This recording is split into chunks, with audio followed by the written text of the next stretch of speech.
بسم اللہ الرحمن الرحیم وإلہکم الہ واحد لا الہ الا هو الرحمن الرحیم صدق اللہ العظیم وصدق رسولہ النبی الکریم۔ درود پاک پڑھیے۔ صلاۃ و سلام علیک یا رسول اللہ وعلى آلك وأصحابك يا سيدي يا حبيب الله، الصلاة والسلام عليك يا سيدي يا نبي الله، وعلى آلك وأصحابك يا سيدي يا خاتم النبيين۔ تمام تعریفیں، حمد و ثنا اللہ تبارک و تعالیٰ کے لیے، درود و سلام نبی اکرم نور مجسم شفیع معظم احمد مجتبیٰ جناب حضرت محمد مصطفیٰ صلی اللہ تعالی علیہ وسلم کی ذات والا صفات کے لیے حمد و صلات کے بعد درس قرآن و حدیث کے عنوان سے اس بزم نور کا انعقاد ہے۔ آپ کو انتظار کرنا پڑا، ہم کچھ رستہ بھول گئے تھے، یوں سمجھ لیں کہ آپ انتظار کرتے رہے اور ہم مجاہدہ کرتے رہے، مجاہدہ کر کے آپ تک پہنچے۔ اللہ آپ کو بہترین صلہ عطا فرمائے۔ قرآن مجید میں اللہ کریم نے ارشاد فرمایا ہے کہ وَإِلَٰهُكُمْ إِلَٰهٌ وَاحِدٌ، فرمایا تمہارا معبود ایک ہی معبود ہے، لا الہ الا، اس کے سوا کوئی عبادت کے لائق نہیں ہے۔ والرحمن الرحیم، بڑا مہربان ہے، نہایت رحم کرنے والا۔ اللہ وحدہ لا شریک ہے، اللہ کی ذات میں، اللہ کی صفات میں کوئی اس کا شریک نہیں ہے۔ وہی وحدت الوجود، وہی واجب الوجود ہے، اسی کا وجود ضروری ہے۔ ایک ہوتا ہے شرک اکبر، اللہ کی ذات و صفات میں کسی کو شریک ٹھہرانا، اور ایک ہوتا ہے شریک اصغر، ریاکاری کرنا، دکھلاوا کرنا۔ دونوں ہی بڑے سخت ناپسندیدہ ہیں۔ اگرچہ شرک اصغر معاف کر دیا جائے گا، اس کی اصلاح ممکن ہے۔ ہمارے ہاں الحمدللہ امت مسلمہ میں شرک اکبر تو نہیں ہوتا، لیکن شرک اصغر کی بیماری بہت زیادہ ہے۔ دکھلاوا کرنا، ریاکاری کرنا، تصنع کرنا، بناوٹ کرنا، اپنے اعمال کو پیش کرنا، یہ ایک بڑا خوفناک منظر ہے۔ آپ غور فرمائیں کہ جس آدمی کے گھر میں 20 لاکھ روپیہ کیش پڑا ہو، وہ کبھی آ کے نہیں بتاتا کہ گھر میں پیسے پڑے ہوئے، کہ بتاتا ہے؟ اور جس کے گھر میں 10 تولے سونا پڑا ہوا ہو، وہ کبھی آ کے نہیں بتاتا کہ گھر میں پڑا ہے، لیکن جو سویرے تہجد کے وقت اٹھ جائے، وہ سارے محلے کو بتاتا ہے کہ میں اٹھ گیا تھا اور میں نے پڑھی ہے۔ 20 لاکھ روپیہ جو کیش گھر میں پڑا ہے وہ نہیں بتایا، لیکن جو 10,000 روپیہ مسجد میں دے دیا وہ سارے علاقے کو بتایا، حالانکہ وہ بڑی قیمتی نیکی تھی، وہ چھپانے والی تھی، لیکن اس کا اظہار کرنا، اس کو بتلانا۔ حضرت عمر فاروق رضی اللہ تعالیٰ عنہ فرماتے ہیں کہ میں اللہ کے پیارے محبوب صلی اللہ علیہ وسلم کی قبر اطہر کی زیارت کے لیے حاضر ہوا تو حضور کے مزار کے پاس بیٹھ کر حضرت معاذ ابن جبل رضی اللہ تعالیٰ عنہ رو رہے تھے۔ میں نے انہیں دیکھ کے کہا کہ کیوں رو رہے ہو؟ کہنے لگے نبی پاک علیہ السلام کی 2 حدیثیں ہیں جن کی وجہ سے میں بڑا پریشان رہتا ہوں، میں سوچتا ہوں کہیں میں زاد میں نہ آ جاؤں۔ ابن ماجہ میں حدیث موجود ہے۔ حضرت سیدنا عمر فاروق رضی اللہ تعالیٰ عنہ فرماتے ہیں کہ میں نے ان سے پوچھا کہ وہ 2 باتیں کون سی ہیں؟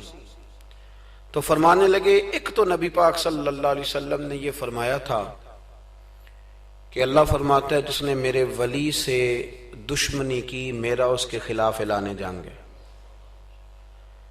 تو حضرت معاذ ابن جبل کے رونے کی وجہ محدثین اور شارحین نے یہ بیان کی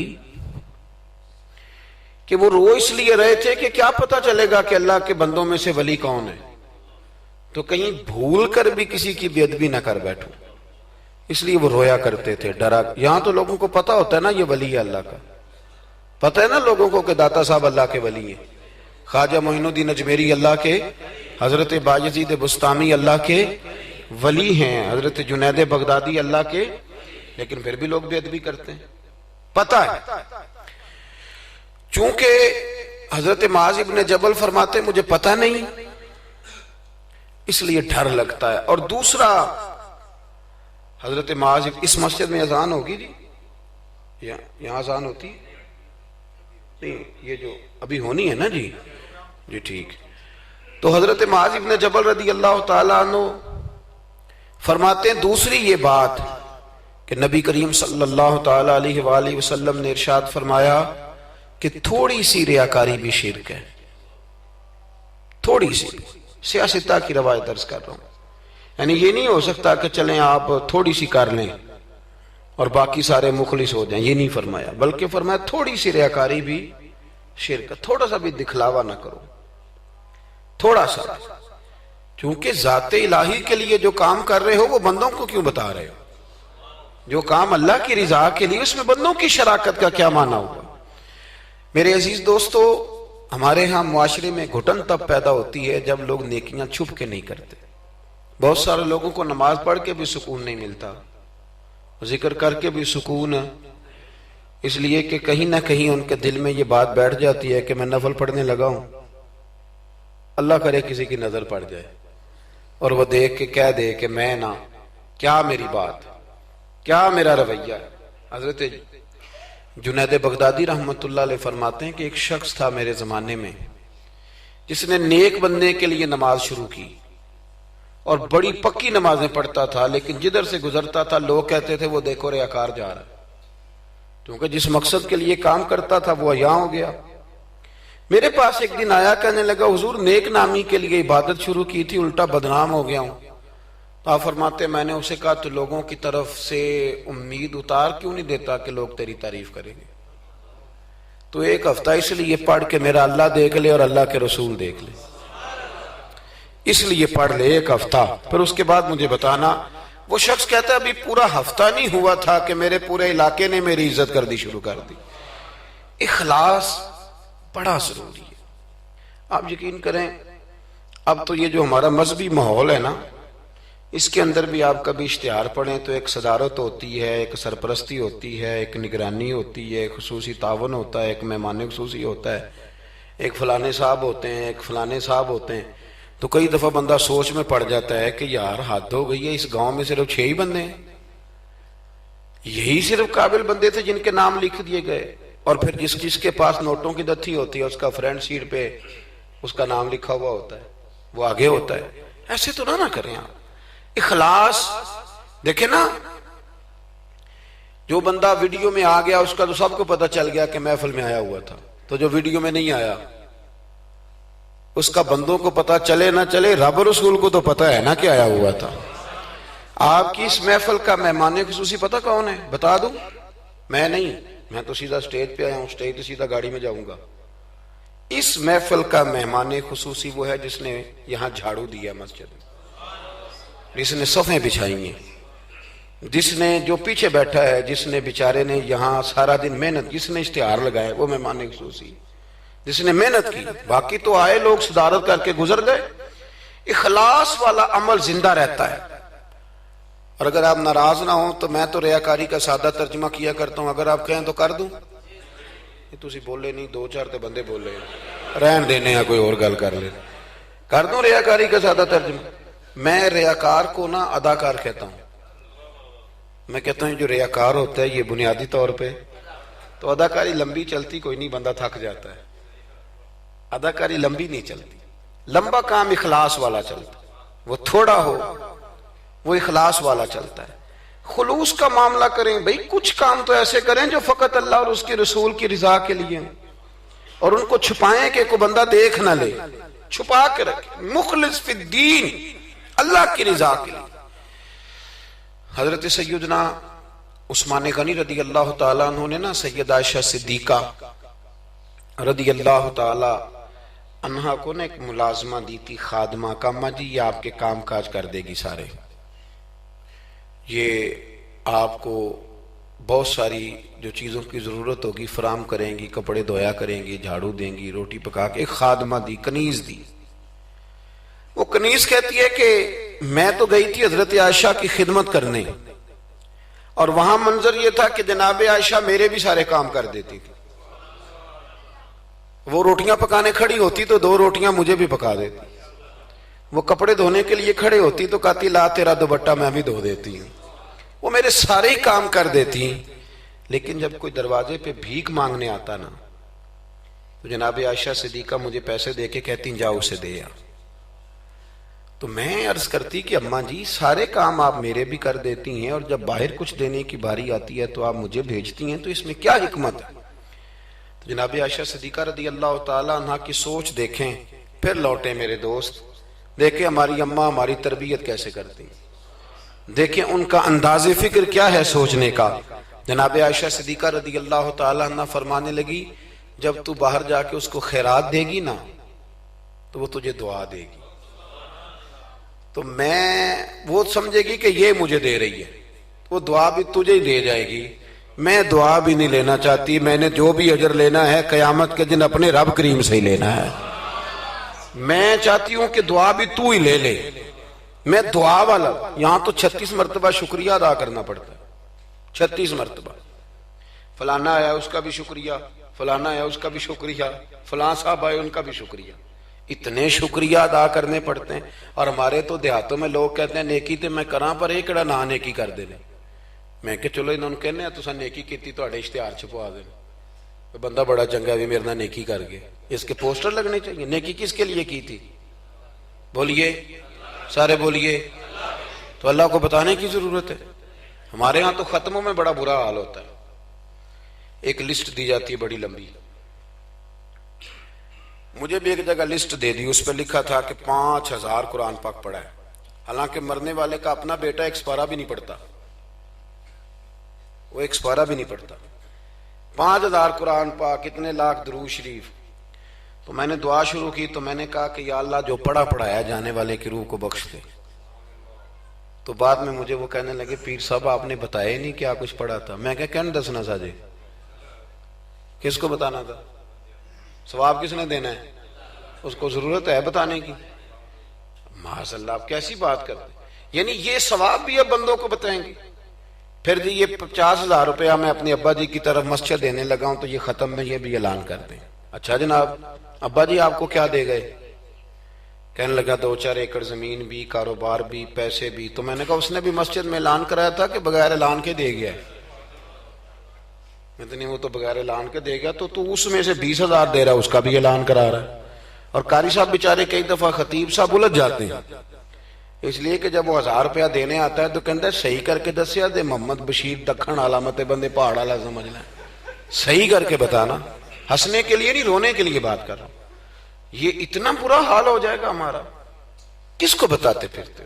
اور میں نے دیکھا نوٹ کھول کر لوگ لے آتے۔ اس طرح نہ کریں، نیکیوں کو چھپائیں۔ چھپی ہوئی چیزیں قیمتی ہوتی ہیں، یہ قیمتی چیزیں ہوتی ہیں، یہ قیمتی ہوتی ہیں۔ حضرت عبداللہ ابن مبارک بہت بڑے درویش گزرے، عالم بھی تھے، صوفی بھی تھے، درویش بھی تھے، حدیث کے بہت بڑے استاد بھی تھے۔ اور جو صوفیاء سابقون الاولون ہوئے ان میں آپ کا نام ہے۔ آپ نہ اکثر اپنے کوفے کے علماء سے استفادہ کرنے کے لیے نہ کوفے آیا کرتے تھے۔ ہر شعبے میں کچھ لوگ اسپیشلسٹ ہوتے ہیں، تو علماء کے شعبے میں بھی کچھ لوگ اسپیشلسٹ ہوتے ہیں۔ یہ الگ بات ہے کہ آج کل جو ایک عمرہ کر رہا ہے وہ مفتی ہوتا ہے، اور اگر حج کر رہا ہے تو پھر تو شیخ الحدیث ہے، وہ کہتا ہے سارے مسئلے اب میں ہی بتاؤں گا۔ اور دو کی کتابیں پڑھ لے تو پھر تو کہتا ہے مولویوں کی پتہ ہوئے، سارا پتہ تو مجھے۔ اللہ تعالیٰ سمجھنے کی توفیق دے۔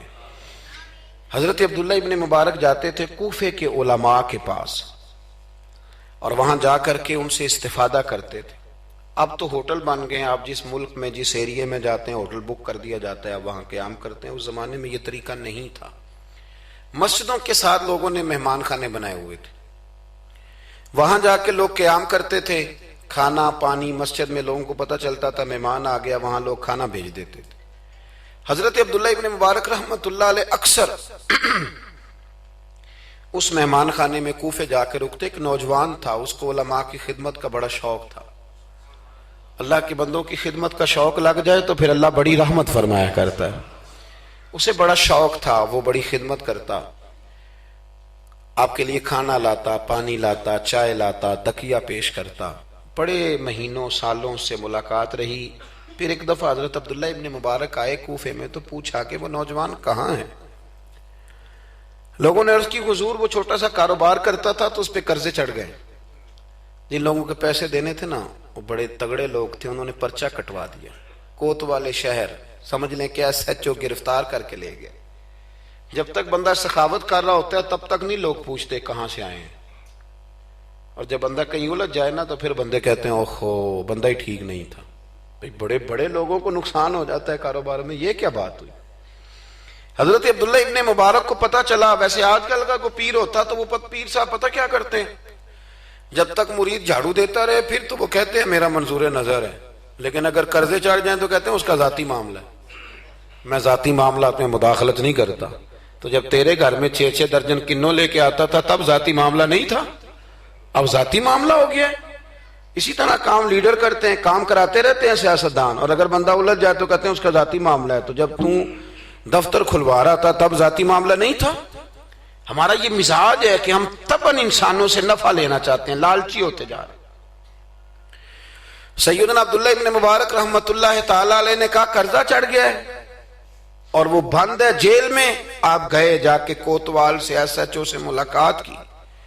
فرمایا ماجرا کیا ہے, معمہ کیا ہے. وہ کہنے لگا حضور بچہ بے قصور ہے, بیچارہ کام کرتا تھا تو اچانک نقصانات ہوئے تو ہوتے ہی گئے. انسان جب کامیاب ہوتا ہے تو مٹی کو بھی ہاتھ لگائے تو سونا ہو جاتی, اور جب ناکام ہوتا ہے تو ایسا پھسلتا ہے کہ پھر کسی جگہ اس کا ہاتھ نہیں پڑتا. وہ الجھ گیا حضرت جی, الجھتے الجھتے قرضے چڑھ گئے. اور حضرت صاحب جس پارٹی کے پیسے دینے ہیں وہ بڑی سخت ہے, وہ کہتی ہے کہ ہم نہیں چھوڑیں گے. حضرت عبداللہ ابن مبارک رحمت اللہ تعالی علیہ فرمانے لگے پیسے کتنے, کہنے لگا 50,000 دینار. آپ سمجھ لیں کہ 5 کروڑ روپیہ. تو حضرت عبداللہ ابن مبارک, توجہ ہے نا میری بات پہ, تھک تو نہیں گئے آپ لوگ. حضرت عبداللہ ابن مبارک رحمت اللہ علیہ فرمانے لگے اگر تو میری ایک شرط پوری کرے تو میں پیسے دے دیتا ہوں. میری طرف دیکھیں, کہانی تو نہیں نہ سنا رہا میں, آپ ذرا غور تو کریں کیا کہہ رہا ہوں. یعنی 50,000 دینار. فون بند کر لیتے ہیں لوگ اگر آپ کو پیسوں کی ضرورت پڑ جائے تو, لوگ فون بند کر لیتے ہیں. ویسے کہتے ہیں چودھری کو حکم ہوا تو دسی, اور جب وہ بتا دے پھر چھٹی. 50,000 دینار. حضرت عبداللہ ابن مبارک رحمت اللہ علیہ فرمانے لگے میری ایک شرط پوری کر, پیسے میں دیتا ہوں. اس نے کہا حضور 50,000 دینار ہیں. فرمایا میں نے سن لیا ہے پر میری شرط پوری کر. اس نے کہا حضور وہ کیا. آپ فرمانے لگے اس نوجوان کو بتانا نہیں اس کے پیسے کس نے دیے, پیسے میں دے دیتا ہوں. اس نے کہا حضرت جی اسے نہیں بتانا. آپ فرمانے لگے اس کے لیے نہیں دینے, میں نے اللہ کی رضا کے لیے دینے, اور جس رب کے لیے میں نے دینے ہیں اسے بتانا نہیں پڑتا, وہ تو دلوں کے حال جانتا ہے, وہ تو علیم بذات الصدور ہے, لہذا بتانا نہیں. اس کو پیسے دے دیے. نوجوان نے بڑی منت کی کوتوال کی, یار اتنے بڑے پیسے کوئی دے گیا, کوئی 10 روپے تو نہیں دینا, اس محسن کا پتہ بتا, میں تو اس کے پوتوں کی بھی نوکری کروں گا. اس نے کہا میں مجبور ہوں, مجھے حکم نہیں, میں نہیں بتا سکتا. وقت گزر گیا, کوتوال بھی کہیں تبدیل ہو گیا. وہ نوجوان کہتا ہے عبداللہ ابن مبارک بوڑھے ہو گئے, اب گھر میں رہتے ہیں, باہر نہیں آتے. زیادہ ذوف آ گیا, اب جس نے پڑھنا ہے کچھ استفادہ کرنا ہے وہ بھی گھر میں حاضر ہوتا تھا. اللہ اکبر. وہ نوجوان کہتا ہے جیسے جیسے میری عمر بڑھتی شوق بڑھتا کہ یار میرا محسن مجھے مل جائے, میں اس کے پیر ہی چوم لوں ایک دفعہ. اتنا عظیم آدمی. اس کے بعد کئی دفعہ حضرت عبداللہ ابن مبارک ملے بھی. نوجوان کہتا ہے وہ جب بھی مجھے ملتے میں انہیں کہتا بابا جی نیک تو آپ بھی بڑے ہیں پر بندہ تو وہ تھا نا جو میرے پیسے دے گیا. تو وہ فرمایا کرتے چل دعا کرنا اللہ مجھے بھی کوئی کام کرنے کی توفیق دے دے, دعا کرنا. وقت گزر گیا, 15 سال بیت گئے. ایک دن وہ کوتوال کہیں رستے میں مل گیا تو اس نوجوان نے نا سر سے پگڑی اتار کے پیروں میں رکھ دی. کہنے لگا تجھے اللہ رسول کا واسطہ, میں کہیں شکریہ ادا کرنے سے پہلے ماری نہ جاؤں, میرے محسن کا پتہ تو بتا دے, ایک دفعہ بتا وہ کون ہے. وہ کوتوال کہنے لگا تو نے قسم ہی بڑی دے دی ہے, تجھے واقعی نہیں پتا وہ کون ہے. تو نہیں جانتا؟ کہا نہیں. کہنے لگا روز تو ان کی بغل میں بیٹھا ہوتا تھا, بعد میں بھی کئی دفعہ اکٹھے دیکھا. کہا کیا مطلب؟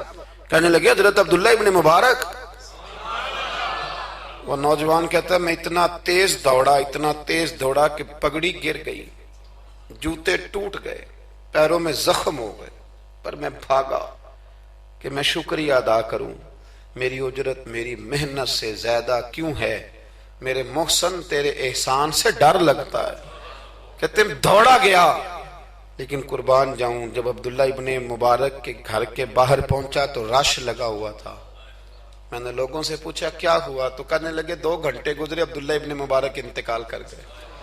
یہ ابھی 2 گھنٹے گزرے, ابھی بے قدراں کچھ قدر نہ جاتی, کیتی خوب تسلی ہو, دنیا دار پجاری زر دے, کتیاں دے گل ٹلی ہو, بک بک روشن اکھیاں تکیو ویکھ حویلی کلی ہو, تے کوچ نصیر اساں جدوں کیتی پہ جانی تھر تھلی ہو. دنیا جمع ہو گئی, لوگ رو رہے ہیں. وہ نوجوان کہتا ہے کہ میں اندر داخل ہوا تو سفید کفن میں نے نورانی چہرے والا بابا لیٹے ہوئے دیکھا, اور میں نے پھر اپنی داڑھی ان کے پیروں میں رکھی, اور میں نے کہا بابا آپ نے تہجدیں کتنی پڑھی آپ جانے اور آپ کا رب جانے, قرآن کتنے ختم کی آپ جانے اور اللہ جانے, کتنے لوگوں کو علم حدیث دیا آپ جانے اور آپ کا رب جانے, پر جو آپ نے میرے ساتھ کیا ہے نا, مجھے امید ہے اس ایک نیکی کی برکت سے ہی رب آپ کو جنت عطا کر دے. یارو کوئی کام کرنا بھی تو اسے دکھا لینا, اس پر اس قدر زیادہ. تشریف رکھیں جی, اللہ خوش رکھے آپ کو. میں تو خدمت تھوڑی کرانے آیا ہوں, اللہ آپ کو بہت ساری عزتوں سے نواز. میری خدمت اتنی ہے کہ آپ میری کوئی ایک بات سمجھ جائیں, اللہ آپ کو جزائے خیر دے. عزیز دوست, اگر مزاج میں خلوص ہو, ایک دیکھیں نا, بیوی کو آپ سارا خرچہ دیں, اس کی ہر بات مانے, لیکن اسے پتہ چل جائے کہ میرے ساتھ مخلص نہیں, کہیں اور بھی اس کی نظر ہے تو گھر بستا ہے. اور اگر خامند کو پتہ چل جائے کہ کپڑے بھی وقت پہ دھو کے دیتی ہے, روٹی بھی ٹائم پہ پکاتی ہے, لیکن میرے ساتھ مخلص نہیں, تو گھر چلتا ہے؟ اخلاص نہ ہو تو گھر نہیں چلتا, تو پورا دین کیسے چلے گا؟ لیکن لوگ دکھاتے پھرتے ہیں اپنا, آپ بتاتے پھرتے ہیں, الجھ گئے ہیں. کیا ضرورت ہے ان چیزوں کی؟ اگر آپ کے اندر خوشبو ہے تو خوشبو کو تھوڑی ضرورت ہے کہ وہ بتائے کہ میں خوشبو ہوں. خوشبو بتایا نہیں کرتی, خوشبو آیا کرتی ہے. خوشبو بولیے آیا کرتی. امام زین العابدین, بس بات سمیٹنے لگا ہوں, امام زین العابدین حضرت امام حسین کے کربلا میں بچنے والے اکیلے شہزادے, نواسہ رسول, جگر گوشہ بطول, حضرت سیدنا امام زین العابدین بیمار کربلا رضی اللہ تعالیٰ عنہ. امام زین العابدین نا, ان کا وصال ہوا تو جب ان کو غسل دیا جانے لگا تو ان کی پشت پر موٹے موٹے نشان تھے. لوگوں نے آپ کے صاحبزادے سے کہا یہ نشان کس بات کے ہیں؟ تو صاحبزادے رو پڑے, فرمانے لگے میرے ابا جی نا رات کو اناج کی بوریاں اپنی پشت پہ رکھ کے غریبوں کے گھروں میں پہنچا کے آیا کرتے. تب لوگوں میں تجسس پیدا ہوا کہ صاحبزادے آپ کہاں رہتے تھے؟ تو فرمانے لگے میں کئی دفعہ عرض کرتا تھا کہ مجھے دے دیں, میں دے آتا ہوں. تو فرمایا کرتے تھے پتر اگر تمہیں دوں گا تو پھر اس غریب کا نام بھی بتانا پڑے گا, پھر اس غریب کا نام بھی بتانا پڑے گا, تو میں اسے رسوا نہیں کر سکتا. میرا اس کا اور میرے اللہ کا راز ہے. یار کوئی تو نیکی ہو جو چھپی. ہمارے ہاں لوگ کہتے ہیں جی پہلے پتہ کرانا ہے بندہ مستحق ہے کہ نہیں, ہے نا جی. پہلے میں نے امام شافعی سے بھی ایک بندے نے آ کے کہا تھا, اس نے کہا تھی میرا دل بڑا کرتا ہے سخاوت کروں پر مستحق بندہ کوئی نہیں ملتا. تو امام صاحب فرمانے لگے تیرے پاس جو کچھ اللہ نے تجھے دیا ہے تو اس کا مستحق تھا, تیرا حق بنتا تھا. وہ چپ کر گیا. کہنے لگے اگر رب کریم نے تیری خوبی کوئی نہیں دیکھی اور تجھے اپنے فضل سے عطا کر دیا تو اللہ کے بندوں کو کیوں ٹٹولتا پھرتا ہے؟ اب تو انٹرویو اتنا سخت لیا جاتا ہے, اتنا سخت غریب کا انٹرویو ہوتا ہے کہ وہ کہتا ہے اس خیرات سے تو مر جانا ہی بہتر ہے. اتنا سخت انٹرویو لیا جاتا ہے. ہم سخت ہو گئے ہیں ہمارے مزاجوں میں.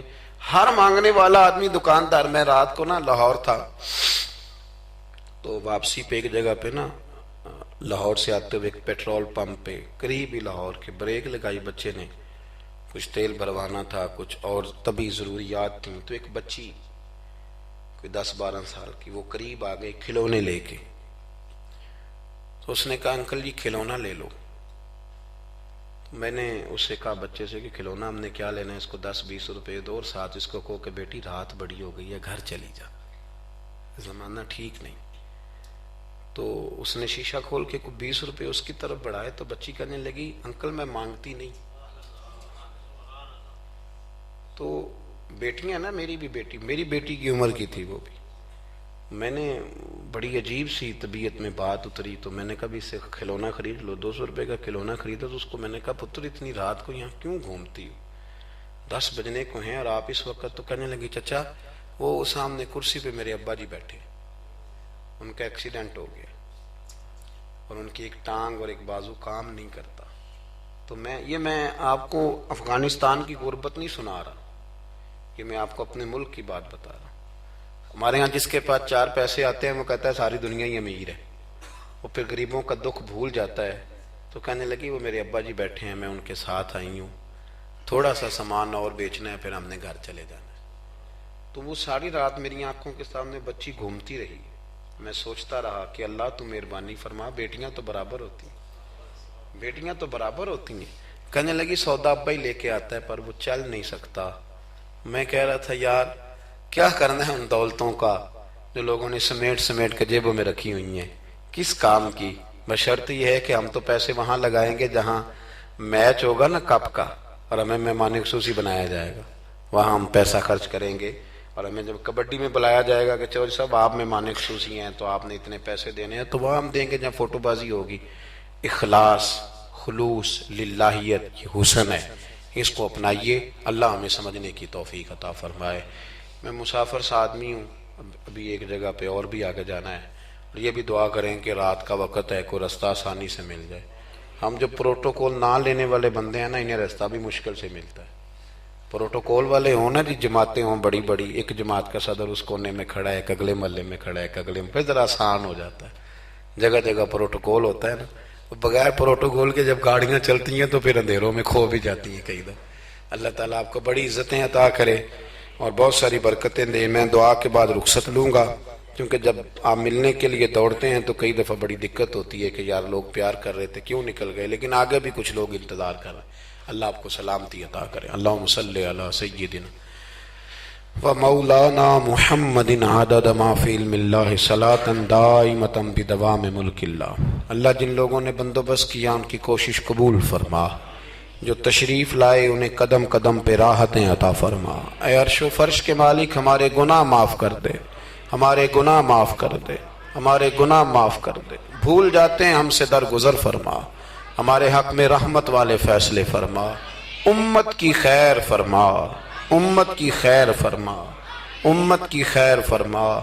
اے اللہ کشمیر کی بیٹیاں روتی ہیں ان کی مدد فرما، فلسطین کی مائیں تڑپتی ہیں ان کی مدد فرما، برما کے مجبور خیموں میں رہتے ہیں ان کی مدد فرما۔ عراق، شام، فلسطین سارا ٹوٹ گیا ہے، اللہ ان کی مدد فرما۔ پاکستان کو نظام مصطفیٰ صلی اللہ علیہ وسلم کا گہوارہ بنا دے، ہماری مسجدیں آباد کر دے، ہماری مسجدیں آباد کر دے، ہمارے دلوں کو روشن فرما دے۔ اے اللہ مرنے سے قبل سچی توبہ کی توفیق دینا، اے اللہ ایمانداروں جیسی موت دینا، ہمیں پردہ پوشی عطا کر دے، ہمارے گناہ بخش دے، ہمارے حال پہ رحمت کر دے، ہمارے ساتھ درگزر والا معاملہ فرما، ہماری اس بستی پر اس گاؤں پر اپنا فضل فرما۔ اللہم انا نسألک العفو والعافیۃ فی الدین والدنیا والآخرہ۔ اللہم اعز الاسلام والمسلمین فانصرنا علی القوم الکافرین۔ وصلی اللہ تعالی علی حبیبہ سیدنا و مولانا محمد۔ السلام علیکم۔